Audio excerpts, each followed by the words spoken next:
বিশাল জলের ট্যাঙ্কের কথা ভাবুন একটু। আচ্ছা, জলের ট্যাঙ্ক। হ্যাঁ, ওপর দিকে ধরুন একটা বিশাল মোটা পাইপ আছে, আর সেই পাইপ দিয়ে হুড়ুমুড় করে প্রচুর জল ট্যাঙ্কে ঢুকছে প্রতিদিন। ঠিক আছে।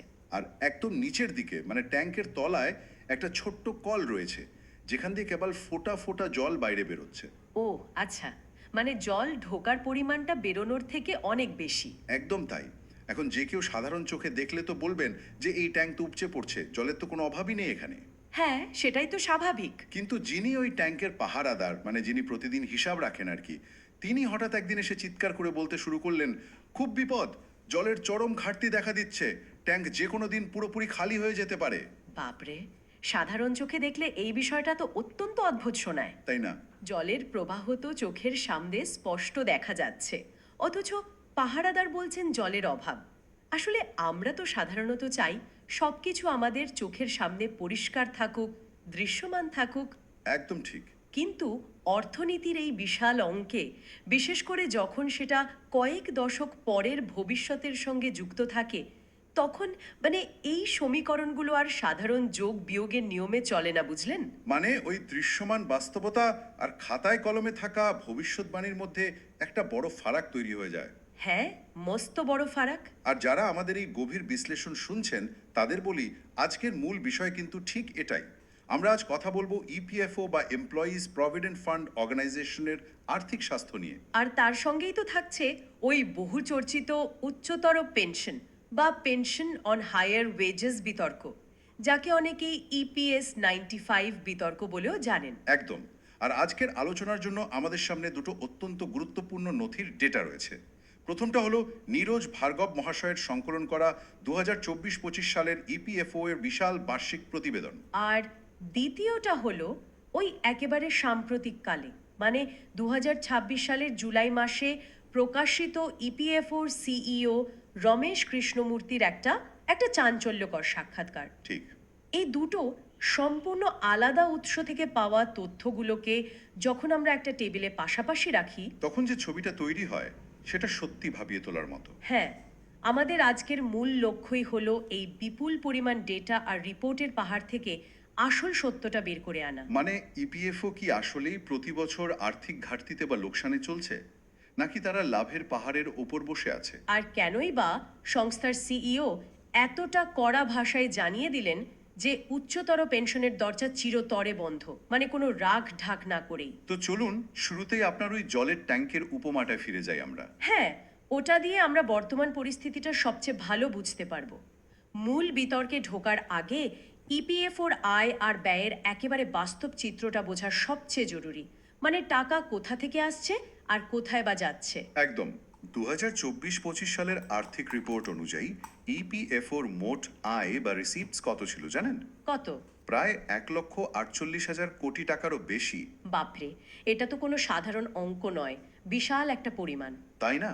কিন্তু শুধু আয় দেখলে তো হবে না। না না, এর বিপরীতে খরচের অঙ্কটাও তো আমাদের বিশ্লেষণ করতে হবে। আমি ঠিক সেটাই বলতে যাচ্ছিলাম। যদি আমরা মোট খরচের দিকে তাকাই, মানে পেনশনারদের মাসিক পেনশন দেওয়া আর কর্মীদের জমা টাকা তোলা বা উইথড্রল, এই সব মিলিয়ে গত এক বছরে ইপিএফওর খরচ হয়েছে মাত্র 28,000 কোটি টাকার কিছু কম। আচ্ছা, মাত্র 28,000 কোটি? হ্যাঁ, আরও নির্দিষ্ট করে ডেটার ভাষায় বললে খরচটা ছিল 27,963 কোটি টাকার মতো। তার মানে তো যদি আমি খুব সাধারণ একটা হিসাব করি, 1,48,000 কোটি টাকা ঢুকছে আর মাত্র 28,000 কোটি টাকা বেরোচ্ছে। মানে তো উদ্বৃত্ত প্রচুর। হ্যাঁ, শুধুমাত্র এক বছরেই ইপিএফওর তহবিলে ক্যাশ সারপ্লাস থাকছে 1,20,000 কোটি টাকারও বেশি। অবাক করার মতো ডেটা। আর এখানেই শেষ নয়। 2024-25 সালের শেষে এসে ইপিএফও এর মোট তহবিলের পরিমাণ 10,00,000 কোটি টাকা ছাড়িয়ে গেছে। মানে সঠিক সংখ্যাটা হলো 10,07,460 কোটি টাকার মতো। আর এটা তো একটা নির্দিষ্ট রেটে বাড়ছে, তাই না? হ্যাঁ, একটা ফান্ডের কাছে 10,00,000 কোটি টাকা রয়েছে এবং সেই ফান্ড প্রতি বছর 13.72% চক্রবৃদ্ধি হারে বা সিএজিআরে বেড়ে চলেছে। মানে এখানে সবচেয়ে ইন্টারেস্টিং ব্যাপারটা হলো এই বর্তমান ক্যাশ ফ্লো বা নগদ টাকার প্রবাহ আর ভবিষ্যতের দায়বদ্ধতার মধ্যে থাকা বিশাল দ্বন্দ্বটা। একটু বুঝিয়ে বলবেন বিষয়টা? আপনি যে ডেটাগুলো তুলে ধরলেন সেটা কিন্তু পুরোপুরি বর্তমান নগদ প্রবাহের চিত্র। মানে আজ এই মুহূর্তে পকেটে কত টাকা ঢুকছে আর কত টাকা বেরোচ্ছে। হ্যাঁ, আমি তো ব্যালেন্স শিটের কথা বলছি। কিন্তু ইপিএফওর বার্ষিক রিপোর্টে বারবার যে ঘাটতির কথা বলা হয় সেটা অন্য জিনিস, সেটাকে বলে অ্যাকচুয়ারিয়াল ঘাটতি। আমার প্রশ্নটা তো ঠিক সেখানেই। যদি 10 লক্ষ কোটি টাকার ফান্ড থাকে আর বছরে মাত্র 28,000 কোটি টাকা খরচ হয়, তাহলে তো ফান্ডের বিশাল অংশ প্রতি বছর জমেই থাকছে। ঠিক। এই বিপুল উদ্বৃত্ত থাকার পরেও বার্ষিক রিপোর্টে কেন ইপিএফও ক্রমাগত ওই অ্যাকচুয়ারিয়াল ঘাটতির কথা বলে? ডেটা সংকলক নীরজ ভার্গব নিজেও তো তার নোটে এই ঘাটতির প্রজেকশন নিয়ে রীতিমতো বিস্ময় প্রকাশ করেছেন। দেখুন, এই অ্যাকচুয়ারিয়াল ঘাটতি বা অ্যাকচুয়ারিয়াল ডেফিসিট জিনিসটা আসলে কি সেটা বুঝতে গেলে আমাদের একটা ছোট্ট উদাহরণের সাহায্য নিতে হবে। হ্যাঁ, বলুন।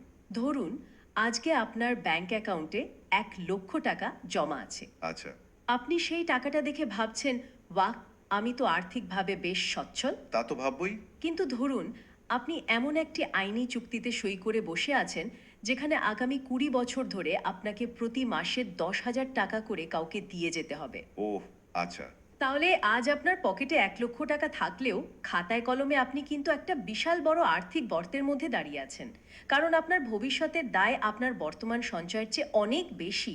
ওহো, তার মানে? অ্যাকচুরিয়াল সায়েন্স ঠিক এই ভবিষ্যতের প্রজেকশনের উপর ভিত্তি করেই কাজ করে। তার মানে আপনি বলতে চাইছেন ইপিএফওর হাতে আজ যে 10 লক্ষ কোটি টাকা আছে, সেটা পুরোটাই ভবিষ্যতের জন্য বুক করা? বিষয়টা অনেকটা সেরকমই।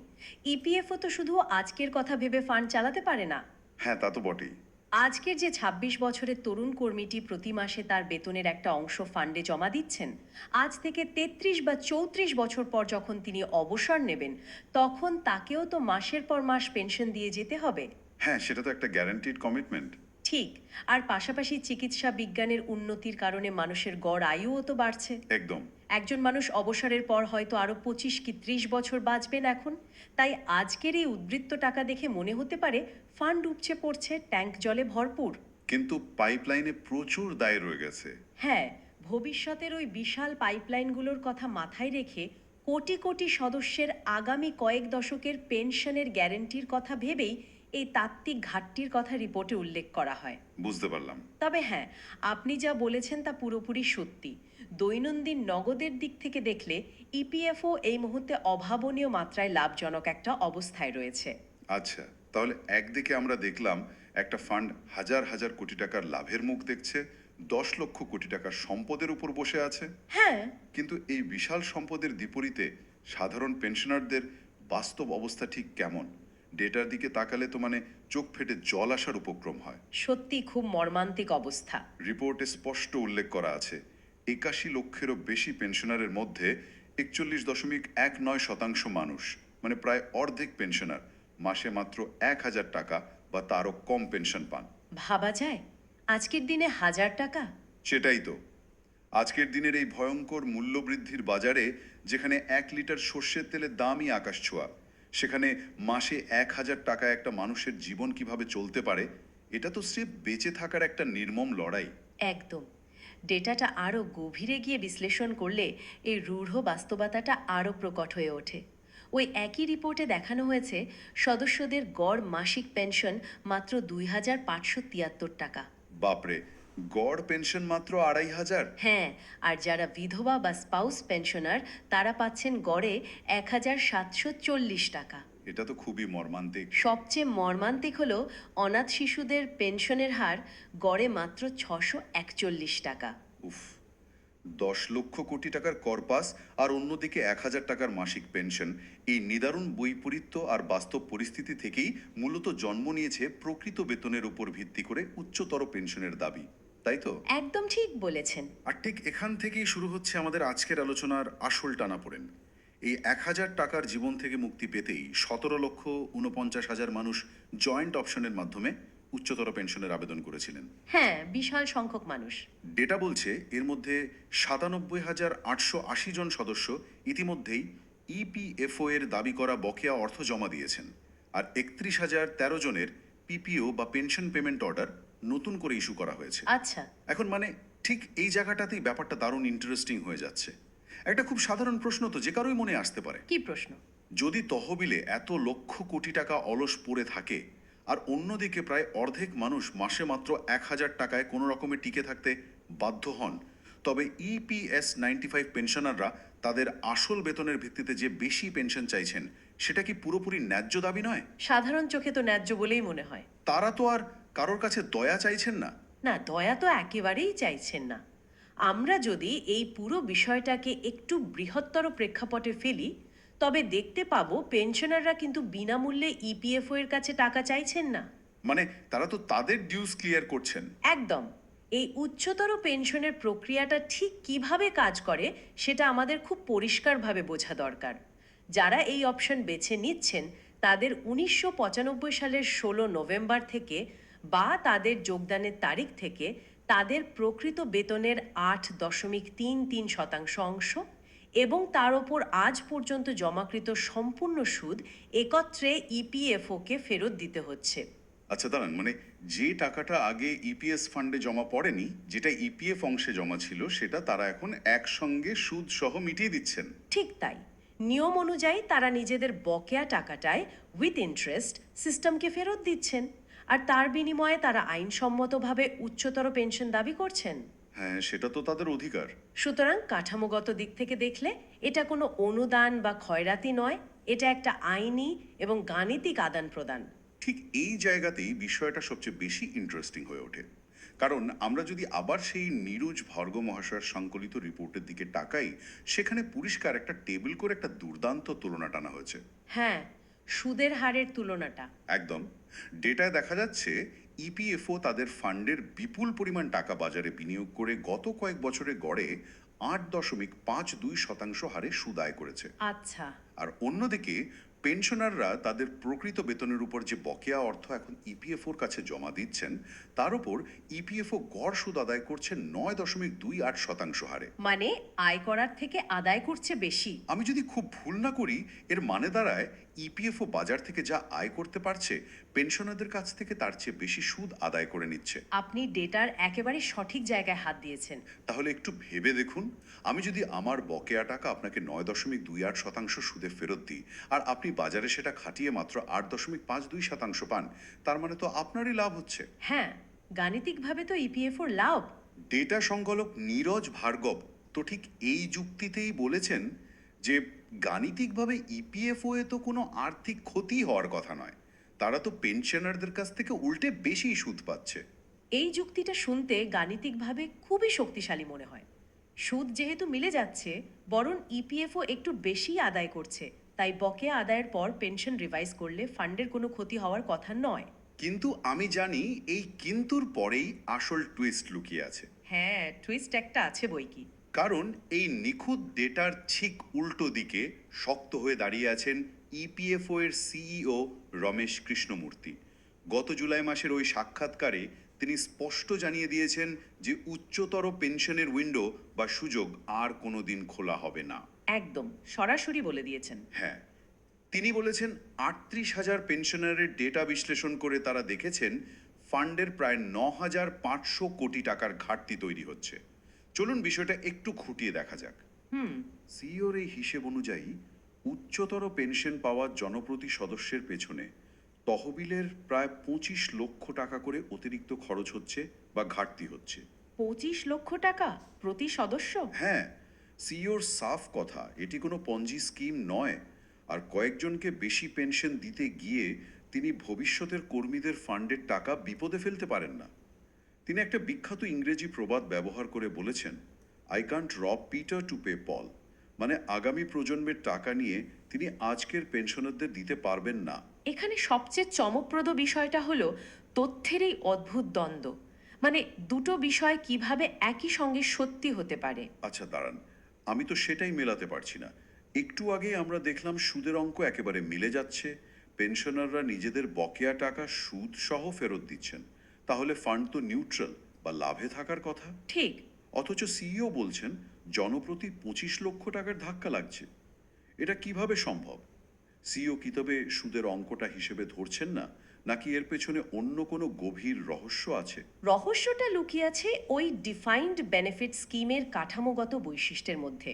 Defined benefit scheme? হ্যাঁ, এই স্কিমের জটিল অঙ্কটা বুঝতে পারলেই আমরা সিইওর 25 লক্ষ টাকার ঘাটতির ধাঁধাটা সমাধান করতে পারবো। তাহলে সেই ধাঁধাটা একটু সমাধান করা যাক। ডেটা বলছে ক্ষতি নেই, আর সিইও বলছেন বিশাল ক্ষতি।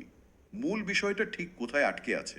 বিষয়টা আটকে আছে লাইফ টাইম লায়াবিলিটি বা আজীবন দায়বদ্ধতার অঙ্কে। আচ্ছা।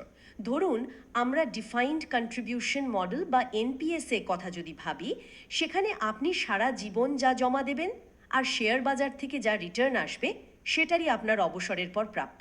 মানে বাজারের অবস্থা খারাপ হলে পেনশন কমবে, ভালো হলে বাড়বে। একদম। কিন্তু ইপিএস 95 হলো একটা ডিফাইন্ড বেনিফিট স্কিম। এখানে ফান্ডের লাভ বা লোকসানের সঙ্গে আপনার পেনশনের কোনো সম্পর্ক নেই। সরকার আপনাকে প্রতি মাসে একটা নির্দিষ্ট অঙ্কের টাকা দেওয়ার আইনি গ্যারান্টি বা প্রতিশ্রুতি দিচ্ছে। ও আচ্ছা, তার মানে যখন একজন পেনশনার তার বকেয়া টাকা সুদ সহ ফেরত দিচ্ছেন, তখন ফান্ডের ক্যাশ ফ্লো বা জলের ট্যাঙ্কটা আজকের জন্য ভরছে ঠিকই। হ্যাঁ, আজ ভরছে। কিন্তু এই জমানো টাকার অঙ্কের চেয়ে গ্যারেন্টিড মাসিক পেমেন্টের অঙ্কটা অনেক বেশি হয়ে যাচ্ছে। ঠিক ধরেছেন। এটাকে অর্থনীতির ভাষায় বলে অ্যাকচুয়ারিয়াল প্রেজেন্ট ভ্যালু। একটু সহজ করে বলবেন? মানে ধরুন একজন পেনশনার বকেয়া টাকা হয়তো একবার জমা দিলেন, কিন্তু তার বয়স এখন যদি 60 বছর হয় এবং তিনি যদি আরও 25 বছর বাঁচেন, তবে ইপিএফওকে প্রতি মাসে সেই বর্ধিত হারে পেনশন দিয়ে যেতে হবে। হ্যাঁ, সেটা তো একটা বিশাল টাকা। শুধু তাই নয়, মূল্যবৃদ্ধির সঙ্গে সঙ্গে অনেক সময় পেনশনের কিছু রদবদল হয়। আর সবচেয়ে বড় কথা, ওই পেনশনারের মৃত্যুর পর তার স্পাউস বা স্ত্রীকেও আজীবন সেই পেনশনের একটা বড় অংশ দিতে হবে। ও, বুঝতে পারছি। তার মানে সিইও শুধু আজকের জমার খাতাটা দেখছেন না। না, একেবারেই না। তিনি দেখছেন আজকে একজন পেনশনের হয়তো 10 লাখ টাকা বকেয়া মেটালেন, কিন্তু আগামী 25 বা 30 বছরে তাকে এবং তার অবর্তমানে তার স্ত্রীকে যে বিপুল পরিমাণ টাকা মাসিক হিসেবে দিয়ে যেতে হবে, সেটার মোট অঙ্ক ওই 10 লাখের চেয়ে অনেক বেশি। একদম সঠিক। আর এই দুজনের জীবনের দৈর্ঘ্য তো কেউ আগে থেকে মেপে রাখতে পারে না। মানুষ আগের চেয়ে অনেক বেশি বছর বাঁচছেন এখন। সেটা ঠিক। একটি থোক টাকা বা লাম্পসাম জমা দিয়ে আজীবন গ্যারেন্টিড মাসিক আয়ের যে ঝুঁকি বা রিস্ক, সেটা ফান্ডকে নিতে হচ্ছে।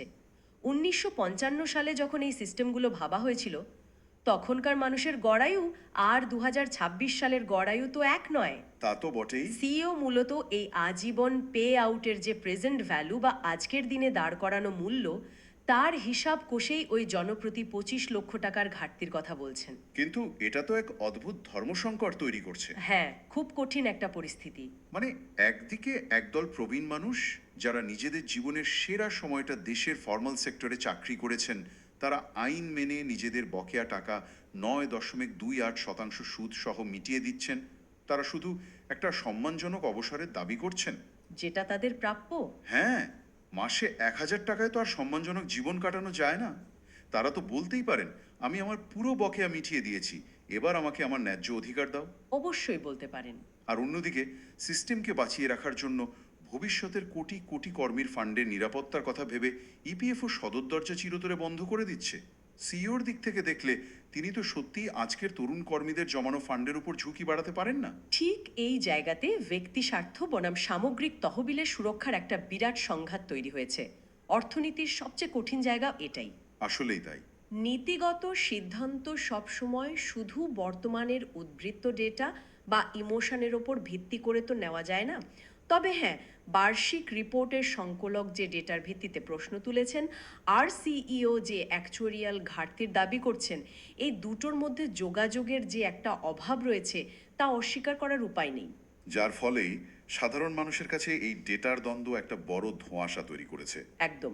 পুরো আলোচনার যদি আমি একটা দ্রুত রিক্যাপ বা সারসংক্ষেপ করি, একদিকে আমরা দেখলাম ইপিএফওর জলের ট্যাঙ্ক উপসে পড়ছে, 1,48,000 কোটি টাকার আয়, মাত্র 28,000 কোটি টাকার খরচ, আর 10 লক্ষ কোটি টাকার বিশাল ফান্ড, যা প্রতি বছর হু হু করে বাড়ছে। হ্যাঁ। অন্যদিকে আমরা দেখলাম সাধারণ পেনশনারদের মাসে 1,000 টাকায় বেঁচে থাকার নিদারুণ বাস্তব চিত্র। আর এই দুয়ের মাঝে দাঁড়িয়ে আছে উচ্চতর পেনশনের পেছনের সেই জটিল গণিত। ঠিক, যেখানে একদিকে পেনশনারদের ন্যায্য দাবি আর অন্যদিকে সিইও এর সিস্টেম বাঁচানোর লড়াই সমান্তরালভাবে চলছে। একটা থোক জমার বিপরীতে আজীবন গ্যারান্টিড পেনশনের যে গাণিতিক ঝুঁকি, সেটাই আসলে এই বিতর্কের কেন্দ্রবিন্দু। আর ঠিক এই কারণেই যারা আজ আমাদের এই আলোচনা শুনছেন তাদের প্রত্যেককে এই বিষয়টি নিয়ে গভীরভাবে মাথা ঘামানো উচিত। কেন বলুন তো? কারণ ভারতে ফর্মাল সেক্টরে বা কর্পোরেটে কাজ করা প্রত্যেকটি মানুষের অবসরের ভবিষ্যৎ এই ফান্ডের কাঠামোর উপরই নির্ভরশীল। মানে শুধু আজকের পেনশনারদের বিষয় নয় এটা। একদম নয়। আজ যারা তরুণ বা মাঝবয়সী কর্মী, যারা হয়তো ভাবছেন পেনশন তো অনেক দূরের ব্যাপার, তাদের অবসরকালীন জীবন কেমন হবে তা আজকের এই নীতিগত সিদ্ধান্তগুলোর উপরই দাঁড়িয়ে আছে। তার মানে এটি আগামী প্রজন্মের আর্থিক সুরক্ষার ব্লুপ্রিন্ট। হ্যাঁ, ঠিক তাই। আচ্ছা, আলোচনার একদম শেষ পর্বে এসে সিওর ওই সাক্ষাৎকারের আরেকটা অত্যন্ত গুরুত্বপূর্ণ বিষয়ের কথা আমার মনে পড়ছে। সেখানে তিনি ভবিষ্যতের একটা বড় পরিবর্তনের ইঙ্গিত দিয়েছেন, তাই না? হ্যাঁ, হ্যাঁ, এবং সেটাই আমাদের আজকের আলোচনার সবচেয়ে বড় চিন্তার খোরাক হতে পারে শ্রোতাদের জন্য। বিষয়টা একটু খুলে বলবেন? সিইও তার সাক্ষাৎকারে নতুন সোশ্যাল সিকিউরিটি কোডের কথা উল্লেখ করেছেন।